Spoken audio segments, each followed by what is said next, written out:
semana passada nós pregamos sobre uma preocupação que havia no coração do apóstolo Paulo a respeito de que a igreja pudesse receber outro Jesus, outro Evangelho, através de outro Espírito, que não fosse o Espírito Santo de Deus.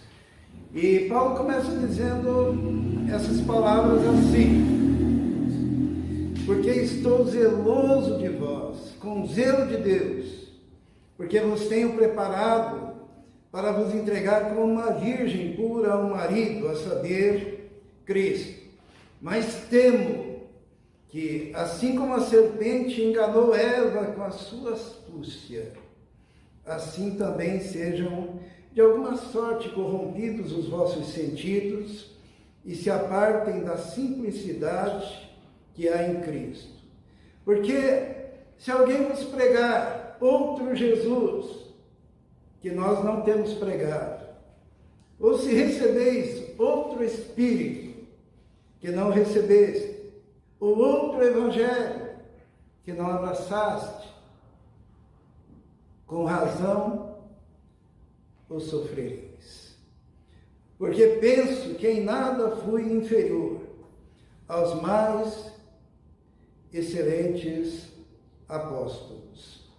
E se sou rude na palavra, não sou contudo na ciência, mas já em todas as coisas nos temos feito conhecer totalmente entre vós. Vamos orar. Senhor, pedimos agora que o Teu Espírito Santo ilumine a nossa mente, o nosso coração.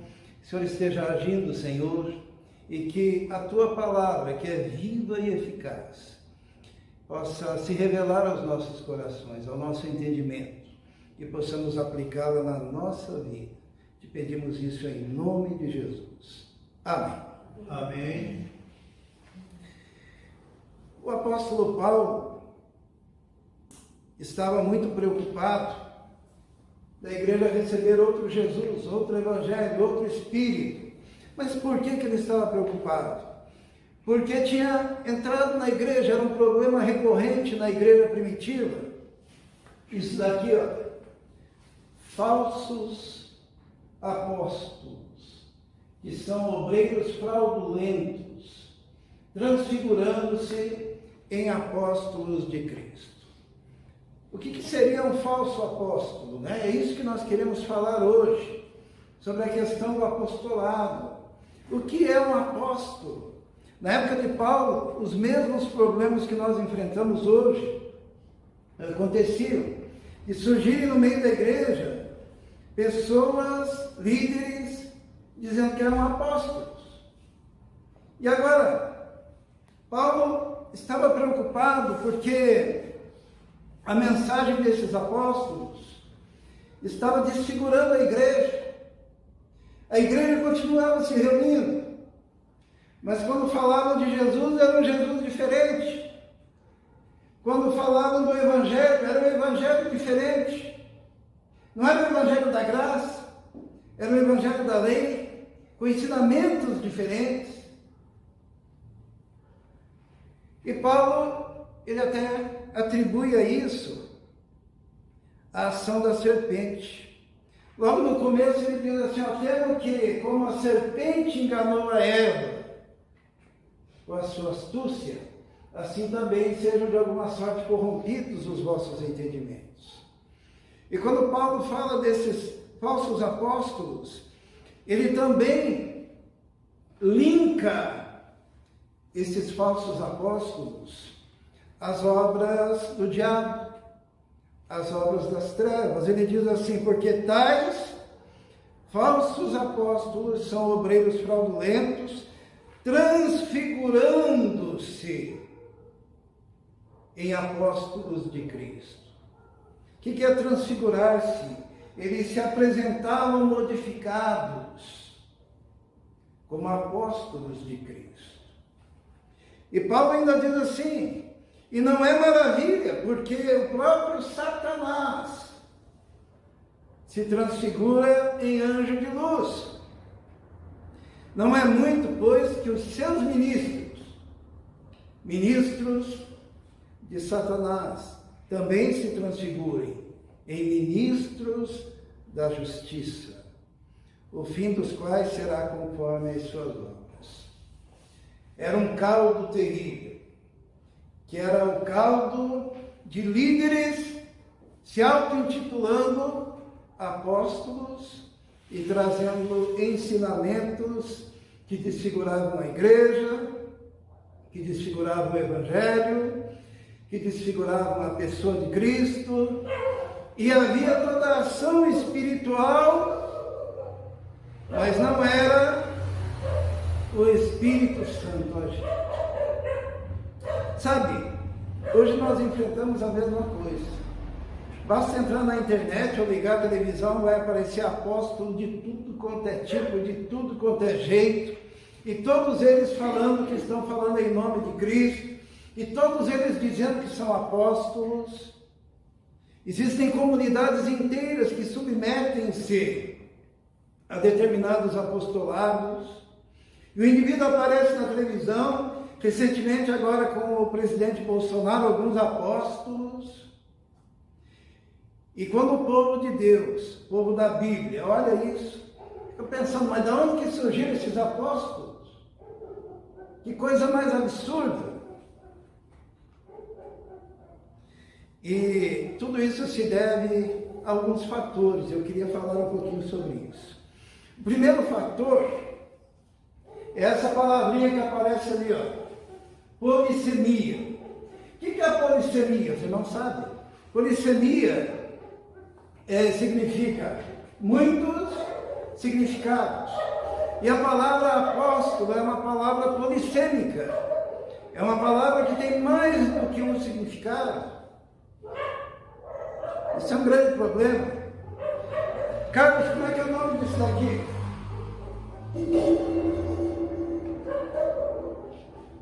Sei não. É isso aí. É o quê? Você come com aquilo? Você leva na sua casa, põe feijão, põe arroz naquele prato? Então, esse é um exemplo de uma palavra polissêmica. Aquilo ali é um prato. Mas quando você vai comer, você pega um prato. E as duas coisas não são a mesma coisa. Tem outras palavras, aqui alguns exemplos, né? Vasilha, né? Prato significa vasilha, comida, iguaria. O prato de ontem qual foi? Lasanha. A palavra prato sendo usada no outro sentido. Né? Pé de moleque. O que é pé de moleque, pastor? É gostoso de comer. É um doce. Mas se tiver um moleque mostrar o pé, não é um pé de moleque também? Pé de moleque. Tem mais de um significado. É um tipo de calçamento.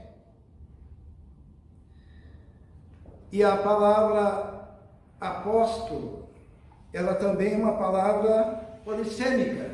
Ó, latim apóstolos, do grego apóstolos, mensageiro, pessoa enviada à frente. É o que significa a palavra apóstolo. Uma pessoa enviada.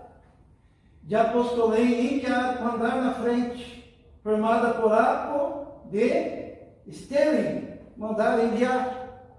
Então a palavra apóstolo, se a gente for traduzir literalmente na Bíblia, significa enviado, alguém que foi enviado, certo? Então lá os que defendem que existem novos apóstolos, eles dizem, eu sou apóstolo, eu fui enviado. E lá na Bíblia fala os apóstolos Barnabé e Paulo, mas acontece que eles foram enviados pela igreja de Antioquia. Então aquela palavra significa alguém que a igreja enviou. Ou quando fala assim, os apóstolos Áquila e Priscila, é porque eles tinham sido enviados. Então a gente tem um problema aí de tradução. Porque a palavra apóstolo como função ministerial se aplica aos apóstolos de Jesus. Daí essa palavrinha apóstolo significa aqueles que viram Jesus, andaram com Jesus, aprenderam diretamente de Jesus. E daí nos outros sentidos, é alguém que foi enviado. Se eu pegar, por exemplo, e mandar a Miriam para ir pregar lá em Borda do Campo, se fosse falar em grego, esse ato da igreja enviar, se usaria a raiz da palavra apóstolo, que significa enviar. Os antigos, pastor Brasil, eles sabiam que a língua era uma coisa meio complicada para as pessoas entenderem. Daí eles começaram a usar uma outra palavrinha. Sabe a palavrinha que é usada quando a igreja envia alguém? Para uma missão? Missionário.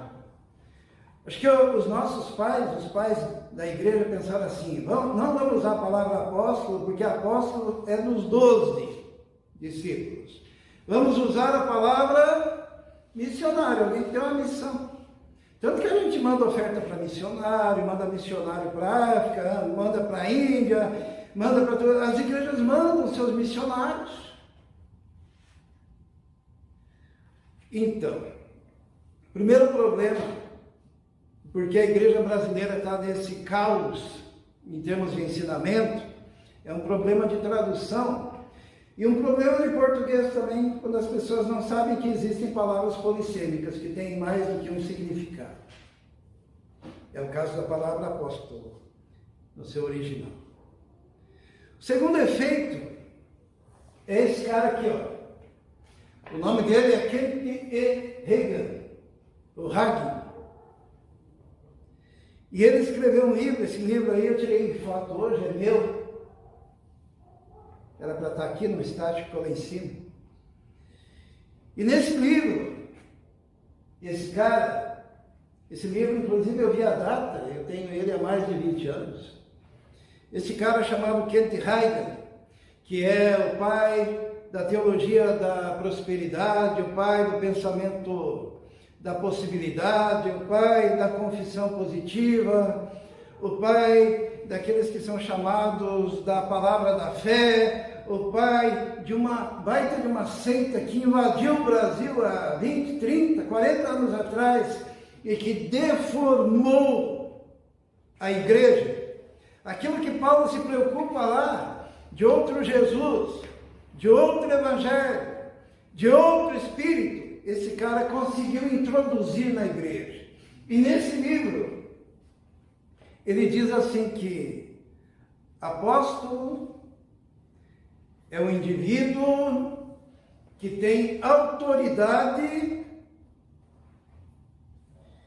doutrinária e revelacional sobre a igreja que ele funda. Significa que o que ele disser é. E daí se ele diz, olha, na Bíblia está escrito assim, mas Deus me disse que é assado. Daí a igreja, amém, amém, o apóstolo falou. E daí apareceram muitos.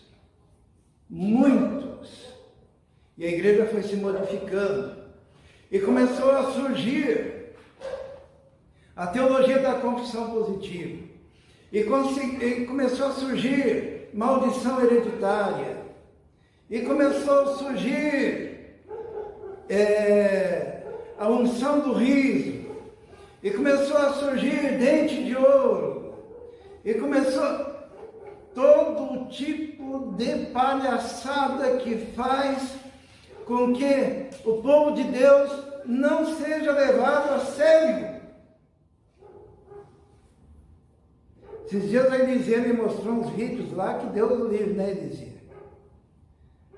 De igrejas submetidas a esses falsos apóstolos, debaixo de outro Jesus, debaixo de outro evangelho, debaixo de outro espírito.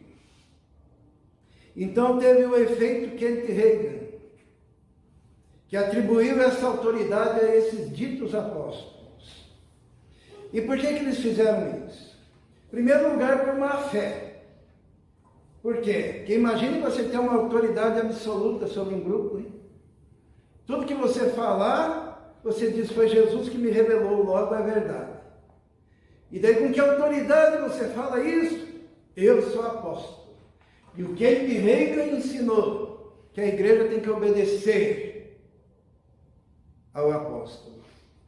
Segundo motivo de ter invadido o Brasil, aproveitando-se da simplicidade do povo.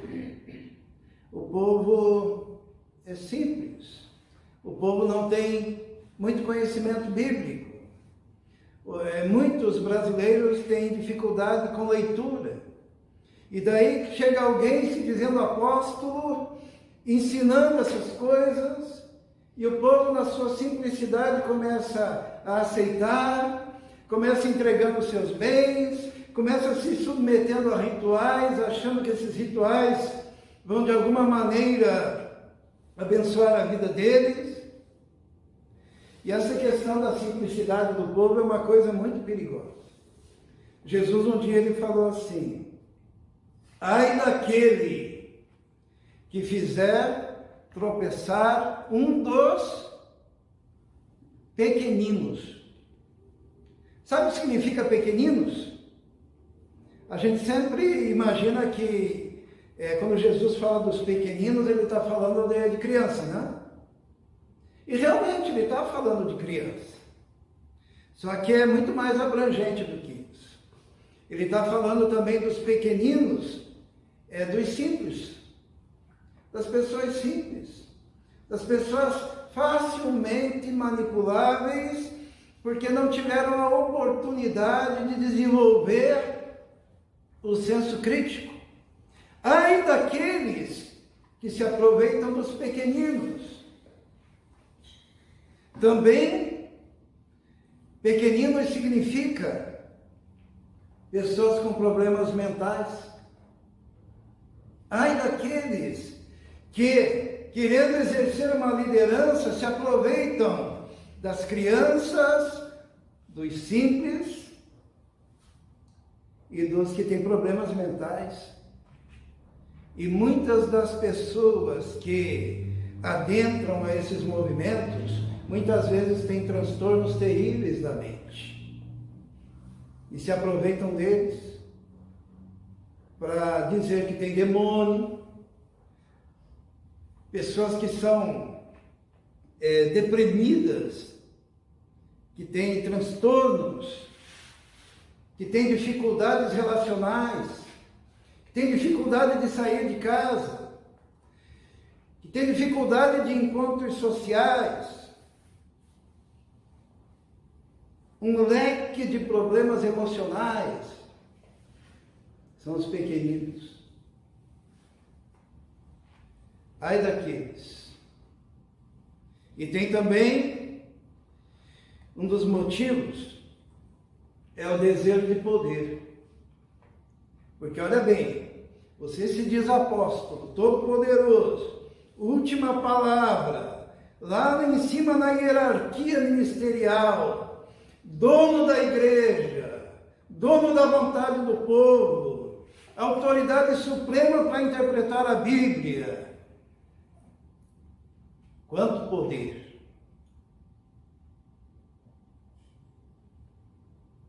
E quanta oportunidade de fraude. Por isso que nós encontramos esses caras, a gente não vê esses indivíduos pobres. A gente vê com jatinho, a gente vê com mansão, nós os vemos envolvidos em escândalos financeiros. Tem um apóstolo que, há alguns anos atrás, ficou preso nos Estados Unidos e depois foi solto com tornozeleira, porque a Bíblia dele tinha capa falsa, era uma Bíblia falsa. E ele estava entrando nos Estados Unidos cheio de dinheiro na Bíblia falsa. Ele até hoje tem programa na TV.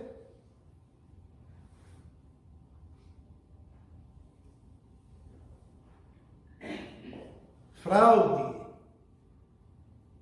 por causa do desejo de poder. Mas como que a gente se precaver disso? Será que nós estamos à mercê? porque isso invadiu o Brasil.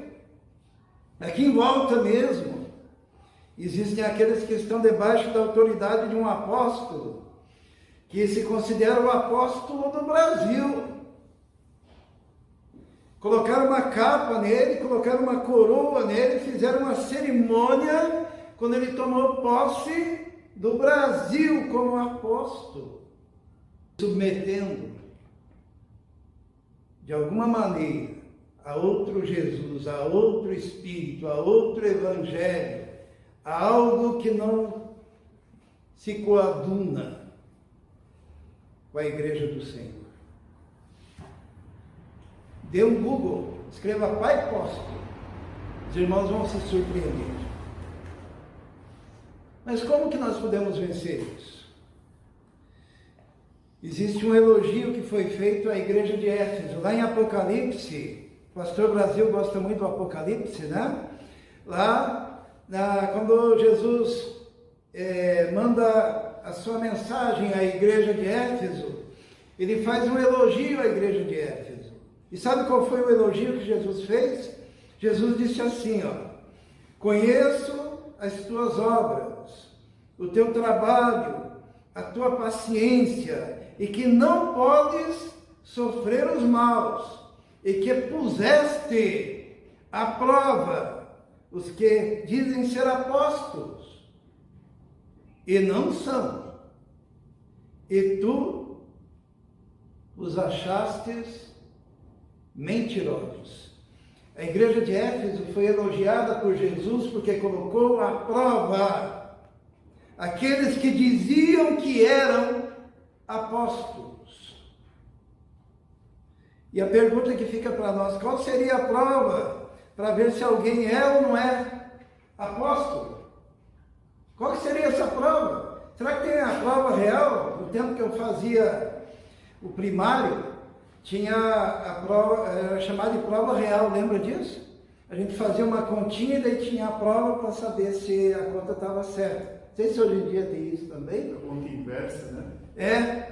Então, como é que a gente vai saber se um cara é apóstolo ou não é apóstolo? Será que tem como saber? O cara aparece na TV, o cara aparece na internet, o cara diz que é apóstolo do Brasil, o outro diz que é um apóstolo boiadeiro, e outro diz que é apóstolo não sei do quê.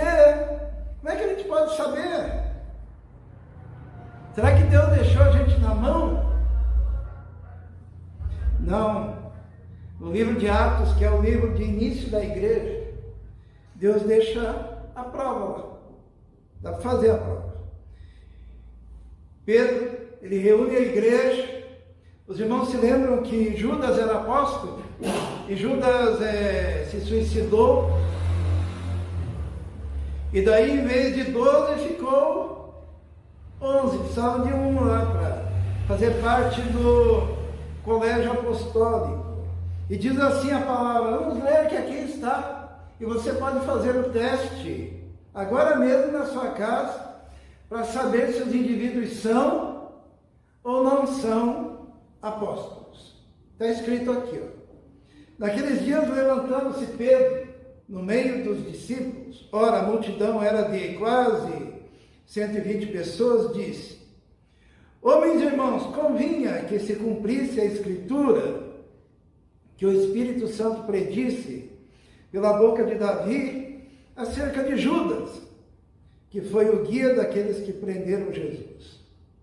Porque foi contado conosco e alcançou sorte neste ministério. Ora, este adquiriu um campo com o galardão da iniquidade, e precipitando, rebentou pelo meio, e todas as suas entranhas se derramaram.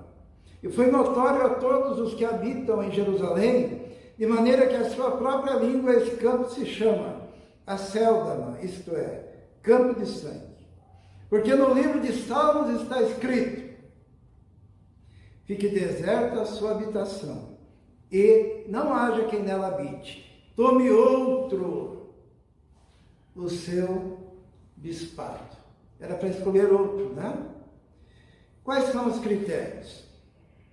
É necessário, pois que dos homens que conviveram conosco todo o tempo em que o Senhor Jesus entrou e saiu dentre nós. Primeiro critério qual que é? Vivido com Jesus. Quanto tempo? A sua vida inteira. Né? Todo o tempo, desde o início do ministério de Jesus até a sua ascensão. Segunda coisa aqui, ó. Começando desde o batismo de João. Lembra lá quando João pregava? Então, João batizava no deserto, né? Então, o cara tem que ter convivido desde o batismo de João até o dia que entre nós foi recebido acima.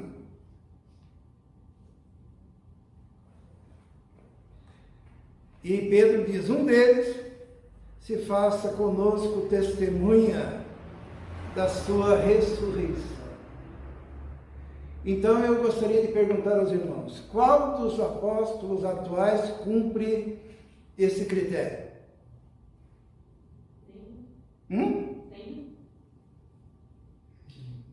O cara tem que ter quantos anos, pastor? Muitos anos, né? Tem que ter 2020 e poucos anos. Alguém aqui tem? Pode se candidatar a ser apóstolo. Na verdade, irmãos, isso é uma piada. Quando esses caras aparecem na televisão dizendo que são apóstolos, aparecem na igreja dizendo que são apóstolos, aparecem por aí dizendo que são apóstolos, eu digo que nem o povo da igreja de Éfeso. Eles são o quê? O que a igreja de Éfeso dizia? Vamos voltar lá? Conheço as tuas obras, o teu trabalho, a sua paciência, e que não podes sofrer os maus, e puseste à prova os que dizem ser apóstolos e não são, e tu os achastes, são mentirosos.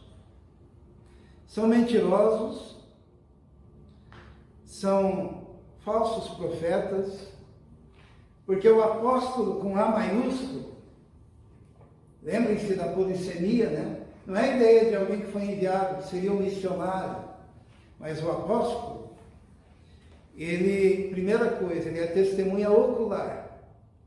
Segunda coisa, ele recebeu o evangelho diretamente de Jesus, não de nenhum outro homem, direto de Jesus. Todos esses apóstolos que apareceram aí, eles receberam o evangelho deles do Kenneth Hagin. Eles receberam o evangelho deles de Kenyon. Eles receberam o evangelho deles de César Castellanos. Eles receberam o evangelho deles de Copeland.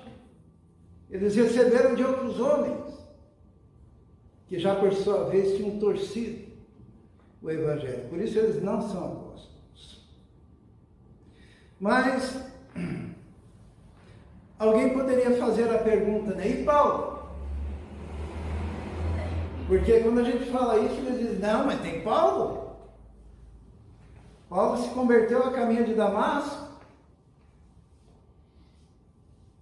Paulo não viu o batismo nem a ressurreição. E o próprio Paulo diz assim, eu nem sou digno de ser chamado apóstolo. Porém, Paulo é apóstolo, sabe por quê? Em primeiro lugar, porque a Bíblia diz que ele é. Mas ele diz assim também, lá em Gálatas capítulo 1. Ele diz assim, Paulo, apóstolo, não da parte dos homens, nem por homem algum, mas por Jesus Cristo e por Deus Pai, que o ressuscitou dentre os mortos. Mas faço-vos saber, irmãos, que o evangelho que por mim foi anunciado não é segundo os homens. Paulo está dizendo, olha, esse evangelho que eu prego, eu não aprendi de Pedro, não aprendi de João, eu não aprendi de nenhum homem. Mas então de quem que Paulo aprendeu? E por isso ele pode dizer que é apóstolo? Ele diz, porque não o recebi, nem aprendi de homem algum, mas pela revelação de Jesus Cristo. Quando Paulo se converte, quando Paulo está a caminho de Damasco, o Senhor aparece e diz assim, Saulo, Saulo, por que me persegues? Jesus também diz para ele, eu vou te aparecer diversas outras vezes. Quando Paulo se converte, ele não vai lá procurar os apóstolos, ele fica recluso, 3 anos, aonde ele aprende coisas inefáveis do próprio Senhor Jesus que o preparou. Ele diz aqui também, mas quando aprouve a Deus, que desde o ventre da minha mãe me separou e me chamou pela sua graça, revelar seu Filho em mim, para que o pregasse entre os gentios, não consultei a carne nem o sangue. O que significa que ele não consultou nem a carne nem o sangue? Ele não foi atrás de homem nenhum. Ele diz assim, nem tornei a Jerusalém a ter com os que já antes de mim eram apóstolos, mas parti para a Arábia e voltei outra vez a Damasco. Depois, passados 3 anos, é que fui a Jerusalém para ver a Pedro, e fiquei com ele 15 dias, depois de 3 anos, e não via nenhum outro dos apóstolos, senão a Tiago, irmão do Senhor Jesus. Ora, acerca do que vos escrevo, eis que diante de Deus testifico, não minto. Depois fui para as partes da Síria e da Fenícia, e não era conhecido de vista das igrejas da Judéia, que estavam em Cristo, mas somente tinham ouvido dizer, aquele que já nos perseguiu, anuncia agora a fé que antes destruía, e glorificavam a Deus a meu respeito. O que Paulo está dizendo? Por que Paulo demora tanto assim para falar assim, olha, eu estou pregando o Evangelho, mas eu não recebi de nenhum apóstolo, eu não recebi de nenhum homem, eu não recebi de carne e sangue, eu nem fui para Jerusalém, fiquei 3 anos recluso. Depois lá em Atos ele diz que o Senhor lhe apareceu, porque Paulo só é apóstolo, porque aquilo que ele pregava, ele recebeu diretamente por revelação do Senhor Jesus. E o Senhor o escolheu. E Paulo diz assim, eu sou como um abortivo. Eu sou alguém que nasceu fora do tempo. É assim que ele fala de si mesmo. Sequer sou digno de ser chamado apóstolo, mas aprove a Deus me chamar. É um caso especial das Escrituras. E nós não encontramos nenhum sequer que possa se intitular apóstolo dos dias modernos. Quando Paulo defende a sua autoridade apostólica em 2 Coríntios, ele não fala de coisas grandiosas que ele tenha feito. Sabe o que ele fala? Ele fala das perseguições, dos apedrejamentos, dos naufrágios, das surras que levou com varas e do peso que tinha sobre ele, que era o cuidado das igrejas, dos gentios. Irmãos, hoje Eu considero importante a gente falar sobre esse tema, porque muita gente simples está caindo na lábia desses falsos apóstolos. E hoje nós tivemos um apanhado sobre isso, para que a gente saiba que a palavra de Deus, ela é suficiente. Nós precisamos tomar um cuidado tremendo para não abraçarmos outro evangelho, outro Jesus, debaixo de outro espírito, por conta dos falsos apóstolos e como resultado da nossa própria simplicidade e falta de conhecimento bíblico. A única coisa que defende uma igreja, que defende o povo de Deus, é cada irmão devorando, comendo a palavra de Deus e a lendo com entendimento. Porque muitos falsos profetas saíram. Vamos orar. Senhor nosso Deus, nós te louvamos, porque a tua palavra já é o antídoto para tudo isso.